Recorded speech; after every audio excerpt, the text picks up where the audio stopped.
तो देखो भाई, आज मैं आपको ना काफ़ी एक इंपॉर्टेंट चीज़ बताने वाला हूँ। जितने लोग कहते हैं ना कि आप कटिंग कर सकते हैं हाई कार्ब डाइट पर, तो मैं आपको बता दूं कि वो लोग ना बिल्कुल आपका बेवकूफ़ बना रहे हैं। बिकॉज ऑफ द फैक्ट कि अगर आप हाई कार्ब डाइट करोगे, मान लो आप दिन में 3 मील कंज्यूम कर रहे हो, एक ये मील, एक ये मील, एक ये मील, मील 1, मील 2, मील 3, है ना।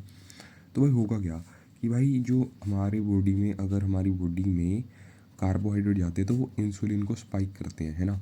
एंड अगर आप इंसुलिन को स्पाइक करोगे तो आपकी बॉडी नोट कर लेगी कि मैं इस टाइम इंसुलिन की स्पाइक देती हूँ।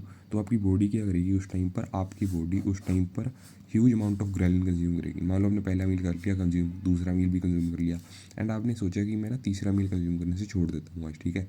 तो आपकी बॉडी ना आपको इतनी बड़ी ग्रेलिन स्पाइक देगी अगर उसमें कार्बोहाइड्रेट्स थे मील में, ठीक है। क्योंकि इंसुलिन, ठीक है, इंसुलिन वो आपकी नोट कर लेता है कि आपका कितनी बड़ी इंसुलिन स्पाइक है। जितनी बड़ी इंसुलिन स्पाइक है मील से, उतना बड़ा ही उससे हंगर रिस्पॉन्स होगा अगर आप मील छोड़ोगे। तो ये मैं चीज़ आपको बताना चाहता हूँ। इसलिए भाई, जब आपको कटिंग करनी होती है ना, तो आप लो कार्ब मील्स खाया करो, क्योंकि उससे ग्रेलिन की स्पाइक बहुत ही छोटी होती है एंड उसे फाइट करना बहुत आसान है अगर आप मील छोड़ना चाहते हो, ठीक है।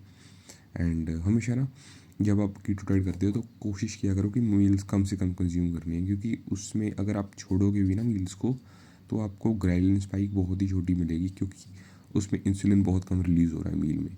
Because of the fact that it is ketogenic, ठीक है, लो इंसुलिन डाइट है वो।